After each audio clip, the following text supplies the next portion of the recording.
A goal for many seasoned Ironman athletes is to swim under the 60-minute mark for their Ironman swim. On today's episode, we have a guest who managed to swim 56 minutes in his first ever attempt at a full distance Ironman. And this person wasn't a swimmer as a youngster, didn't have a swimming background. When he first started training for triathlons only a couple of years ago, he was around the 2-minute mark per 100. Now, in his Ironman event, he averaged less than 1 minute 30 per 100. So on today's episode, I wanted to dig into what he did to improve his fitness to get to that point, but more importantly, how did he manage to improve his technique and his comfort in the water to be able to swim at that speed for that long? Let's get into the episode with Felipe Telles. I did like 570.3 Ironman distances with great results, always improving my swimming. And almost a month ago, I did my first Ironman, and I wasn't expecting it at all, doing sub 1 hour swimming. I just got there. It's been like I used to do every week, and I was very happy to get out of the water with 56 minutes. What was that feeling like when you looked at your watch after you came out of the swim? So in Ironman Brazil, the one I did, the swim is divided into two parts. The first part, you go out into the ocean and you come back and you go again in the sand, and then you go back to the ocean and go back, and then you go to the transition area. So the first 2,000 meters, I look at my watch when I arrived at the sand, and I looked, it was like 30 something minutes, and I was very happy. I knew I could swim an hour. It was something I planned. So, but I know that the current in the second leg of the swim, the second part, was in favor of our destination. So I thought myself, okay, I can swim faster because now the current will help me. And then I could stay on the feet of some people that were a little bit faster than me. I could visualize the buoys very well. So I knew that I was swimming very well and wasn't making a lot of effort to do it. And so when I arrived at the beach, just passing the marker, and I looked at my watch, I was really, really happy. I knew it was going to be a good day. Unreal. And take me back to when you first started swimming and training for triathlon. What were you experiencing when you were swimming? What were some of maybe the frustrations that you had? How did your stroke feel back when you first started those first couple of months? Yeah, so it felt like something that's not natural. I always try to push myself. I'm a very dedicated person. So I always got into the water, and looking at my times, I felt very frustrated because I knew some other people, of course, they were much more experienced, but they were swimming much faster than me. And I knew I wasn't making progress.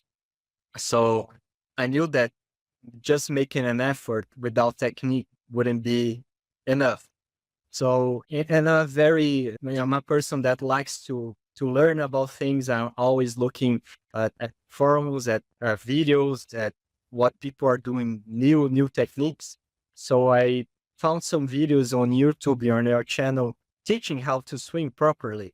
Just very basic technique, like, okay, how to breathe right, how to kick your legs, how to position your body on the water.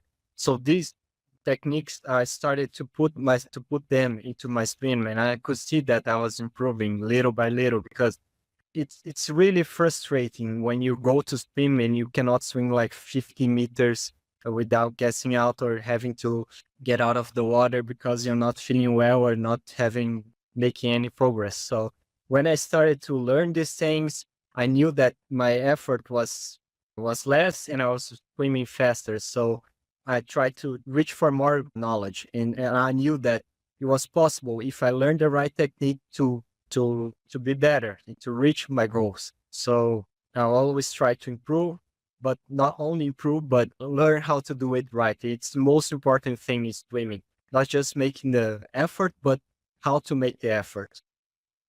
And were there any key parts of your technique that you had to focus on over the last couple of years that you felt made the biggest difference for you? Yes. One thing that when I started to swim was that I when I was breathing, I was moving my body to the side like this.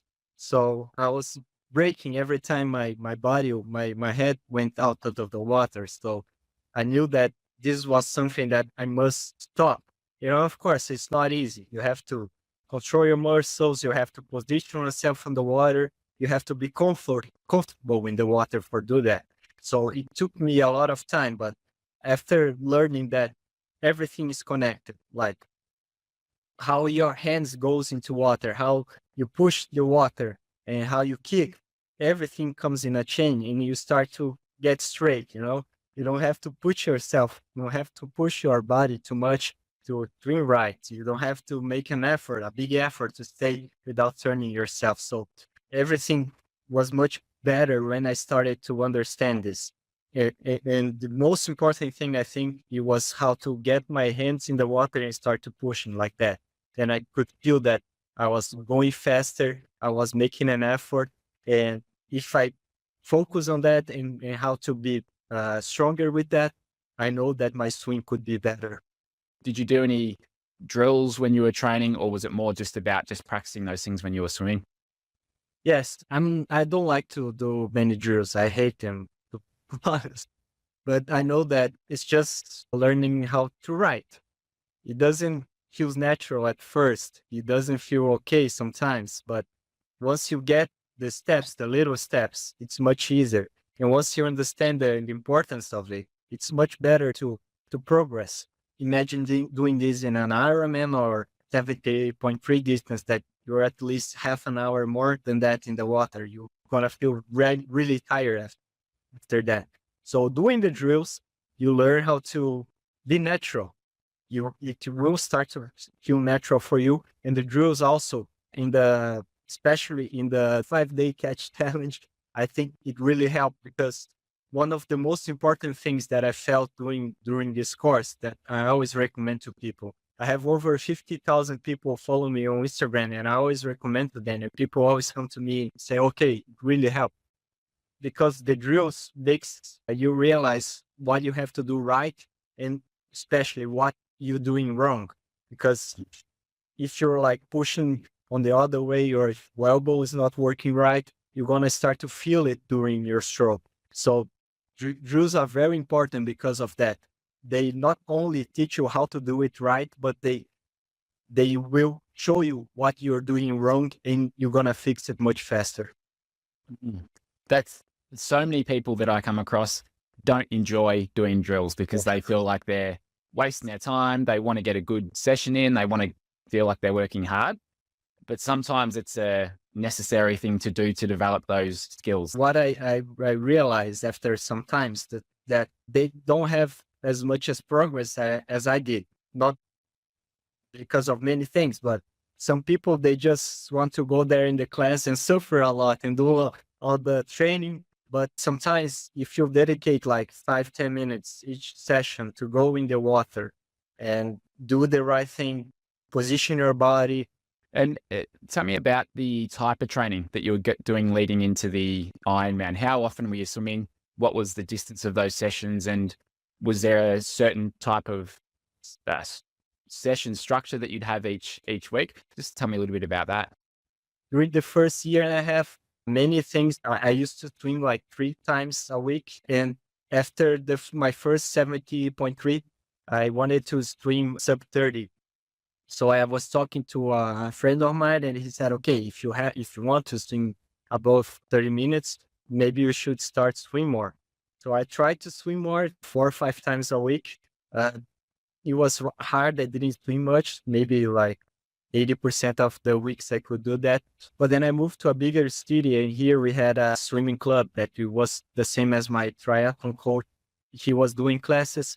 So I started swimming with the people. We have a very big class. Sometimes we have like 20 people in the pool with us. So it's really nice to swim with them. And things got much easier. After that, I started to swim 4 times a week, every week from a year and a half now. And our sessions are usually like 20 minutes warm up. Then we do freestyle, whatever we want. Usually I try to swim 1,000 meters, but sometimes a little less. then 15 minutes with technique and breathing. And after that, a lot of pushing and racing and various fast sessions, depending on the schedule, of course. And after Mm. that, usually the class, we go for an hour and a half. The last 20, 30 minutes is just swimming around and upping your volume. Yeah. Yeah. Nice. And did you start to notice the fitness benefits to doing that? Did you start to feel like you could hold your pace longer, like you were stronger? Did it take long for that to kick in or to feel that? No, actually, I don't consider myself a good swimmer. In the pool, I have many, maybe it's an ego problem. I see people swimming faster than me and try to catch up with them, but there's people that swimming like there are professionals triathletes is swimming with me, so it's not a fair comparison. But I try to swim for 5, 6 times before a week. But when I started to do that, I felt really tired and I felt that the sessions weren't in really good quality. So I started to swim less. And now swimming 4 times a week, I know that I have to control myself not to push so hard in the warm up or after the sessions, because I know that the next day my session is not going to be a very good quality. Mm. So you have to be smart, not push yourself all the times. You have to control. It's really important for endurance sports, how to maintain your endurance zone all the time, not to push yourself so hard. Yeah. That's something that's taken me a long time to understand and realize as well. It's about winning the war, not the battle. And Yeah. those battles are the sessions. And you want to train your best, but you also don't want to push every session to the point where you just are going to either get sick or get injured, or that you just have 1 or 2 sessions that are total rubbish because you've pushed so hard the session before. And there is a time and a place for those harder sessions, but especially for endurance sports, whenever I've listened to some of the best pro triathletes, often that realization that they have later on in their career is that it's about just being steady and consistent, not having these big spikes, up and down. It's about that consistency. And then you are much better prepared for your racing, and you've got better fitness as well because you haven't got weeks away from training because you've pushed too hard. Yeah, especially when you think about Ironman, you're gonna sprint Mm. almost 4 kilometers. It's gonna be at least an hour and 55 minutes. You're not gonna to push yourself. You're not going to be gassed out. You have to swim in a comfort pace and to swim in a comfort pace, swim fast in a comfort pace. You have to really be in this space a lot of time doing your training because Mm. that's you have to train your body to adapt to it. And if you're swimming 3 to 4 times a week and you're training for an Ironman, you really want to be doing some good volume within those sessions. And you're doing probably 3.5 to 4 kilometers in Yeah. those hour and a half sessions, maybe a little bit more at times. And that I think can make a big difference, because if you're stopping your sessions at 2 kilometers rather than four, well, those 4 sessions you might be getting a total of 8Ks done instead of 16 kilometers. Yeah. So that's a big difference over many months. You have to know that, especially when your first Ironman, or even if you're a really experienced triathlete, Ironman training is not easy. You're gonna bike, you're gonna run a lot, so you're gonna go into pool and start to feel tired. You're not being 100% of the time, so you have to push yourself sometimes to swim 4K, 3.5. You have to.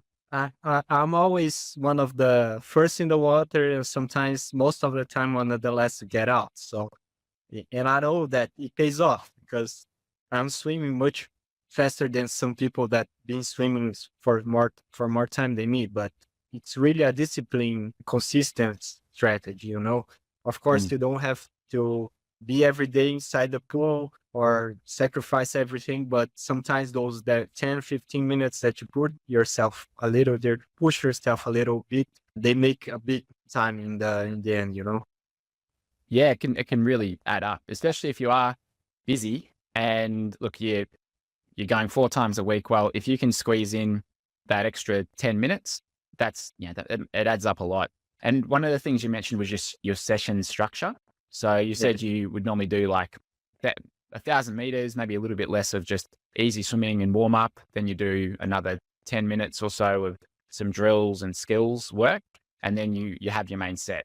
That's very similar to what we do in our squad. It's often just 600 meters with fins on, just choice. And then we go into some drills, some kicking, maybe some breath control.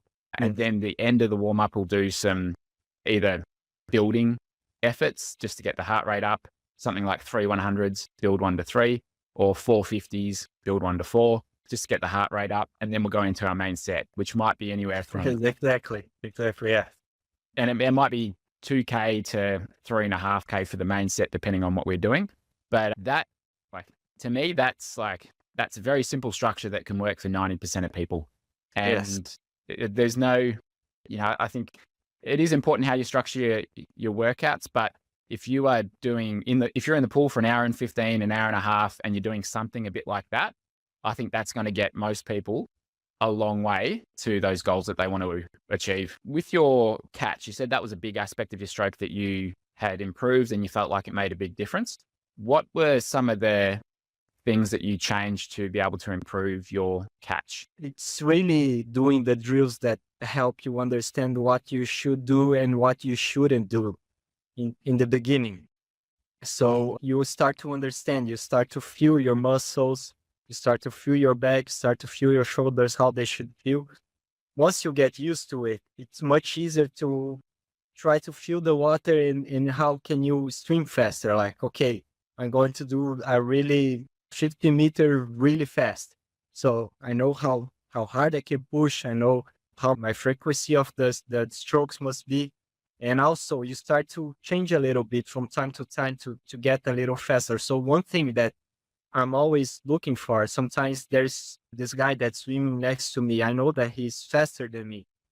So I know that I relax with my catch or I relax with my stroke, he will pass me. So it's a good test for me to know if I'm being good at my technique or if I'm lazy and my catch is not really that good. Sometimes just changing a little bit or just like pushing a little harder or put my arms a little to the side.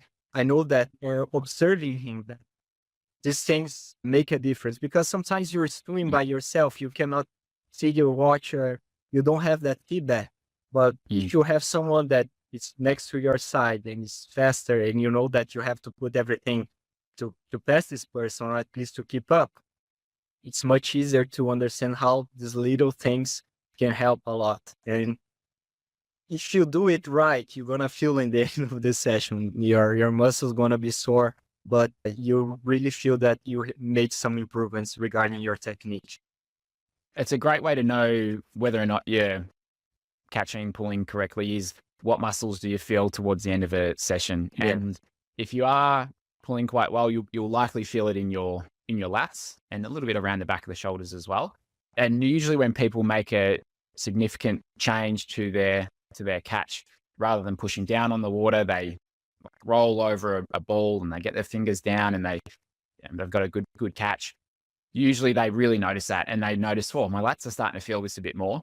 Okay, great. Keep working at that because that is where you should be starting to really feel it. So if you feel it through the front of your shoulders in a painful way, well, you're probably not moving correctly. Or if you're feeling it in your upper traps as well, that's probably not great either. So yeah, there's ways that you can correct it. And usually, and probably what you may have been doing at the start as well, is often people are like they drop their elbow, their fingers point forwards when they're moving their hand through the first part of the stroke, rather than going over that ball. And when you have your arm in this very small and narrow position, you're not opening up through your underarms and your lats. So if you think about being very open through your underarms, that can help a lot as well, because then you've got a much bigger paddle to work with. And it sounds like thinking back to your videos as well, like you've made a big change to what you were doing there. Yeah, it's not hard. I mean, it's not natural in the beginning, but once you get 2-3 sessions doing that, it's gonna feel natural, and you're gonna miss it when you are not doing it right because you're gonna be so much slower. But after you get it, it's game changing. You're gonna do it all the time, and you're gonna be faster. Mhm. And when I think back to like when I'm working with people who are around that 2 minute mark, usually their body position, head position, and alignment's not great, and their catch and pull isn't very good either. So if they do improve their body position, usually by fixing their head position and breathing, then they will often be swimming a bit faster. But if they're still stuck around that like 150 to 2 minute mark, it's likely that their catch and pull is not very effective. So if that's you, then you might want to look at the catch and pull after that. But we always want to get the head and body position right first, like you talked about, and the alignment, and then we can start to work on the catch and pull after that. But if I was to think of what's the bottleneck for people at these different paces, it's usually head and body position around the 2 minute mark. 150, it's probably catch and pull if you've corrected those other things. How does that fit with where you were with your pace? Well, exactly. You were describing me, but and I see with other people as well. People that have trouble, that their legs are too deep in the water, or they have trouble getting their butts up. And I mean, it doesn't. You imagine it's very hard once if you're not doing it, but once you start to realize that your head position changes a lot, and you start to put your leg a little bit just by change your body position. And of course, being in the pool, swimming, it also strengthens your muscles. Now, talk to me a little bit about the power aspect of the catch and pull, because one thing, like with the catch challenge, we work a lot on the position and getting a good catch and our power diamond and exit, getting all these positions right. But if someone goes slower after improving that, I find that the thing that they're usually lacking is power, and maybe their stroke rate has gone down too much. Their Okay. cadence has dropped too much. So I think a really important aspect after getting the catch and pull right is figuring out how much power you can apply and how to speed up the stroke. So can you tell me a little bit about the power aspect of it? Where do you feel like you put in power and it works well, and when you end up swimming at the same speed as that swimmer next to you? Yeah. So it's hard to describe, but once you get into the water and you just going like, this is the water and this is your hand, you start to feel like that.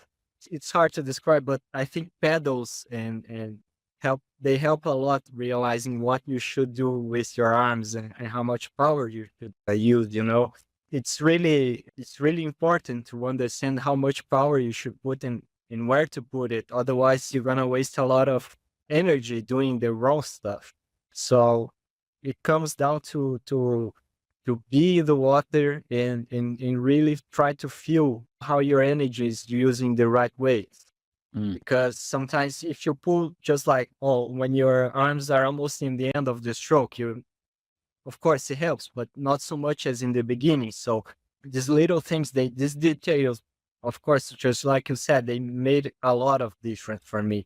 And sometimes you have to be in the water, be conscious about it. Like, okay, this time I'm gonna go to the water, go to the swimming pool in the first 15 minutes. I'm gonna change a little bit how my force is being applied to. Okay, I'm gonna try this, I'm gonna try that, and see how I feel. And of course, one thing that helped me a lot was watching the videos just before going into the pool, or sometimes even inside the pool, because we had the pools for ourselves. And so you used to watch the videos in the pool. So this helps a lot, because these little details in the end of the day, they make a big difference. Swimming, it's about technique and power. And it's much easier to get this technique right when you watching someone explain to you right before you do it, than just imagining how you're gonna feel. Mm. With the power aspect of it, I heard a coach mention this last week, and I don't know how true exactly it is, but it makes a lot of sense. He said you've only got about you max out at about 5 kilos of force in the water with your catch or pull. So if you go any harder than that, you're going to be flipping, and it's wasted effort. But if you go less than that, well, you're not maximizing it. So I'd like to think as your hands are passing from just in front of your shoulders to just past your shoulders, that middle section of your catch and pull, that is where you want to have 4 to 5 kilos of force. Now that's very hard to judge, right? We're not going to be measuring it, but you know if you're putting too much into it. Easier to do it. Yeah, exactly. You know, we're not going for just 1 kilo, which is very, very light, and we're not going for 10 kilos where we're just really trying to muscle our way through it. But there's that sweet spot where you feel like you're not slipping. You've got your hand in the water and you're moving your body past it because you've got the right amount of force. You've got a strong position with your arm, and the more you can repeat that kind of stroke, the better off you'll be. So I think it's worth experimenting a bit with the power aspect of it, like you did. And one drill that I've started to get people to do now is it's called power pulls. So if you're kicking face down, you've got both hands in front, and when you're ready, you pull through with both arms towards the hip, just like if you're doing a butterfly stroke under the water. And your aim is to get as far as you can with each of these pulls. So pull through, see how far you can travel with your body once your hands are at your hip. And what you start to figure out is where you need to apply the power. Because if you try and go too hard at the start, you don't get a good catch and you slip. But if you gradually build it up and you get your fingers pointing down like you're getting over a ball or a barrel, and then you really put most of the force in under the shoulders and you accelerate through the back, that's when you notice that you travel the furthest. So I think that can be a really good drill to do to kind of figure that out as well, which we've started to do.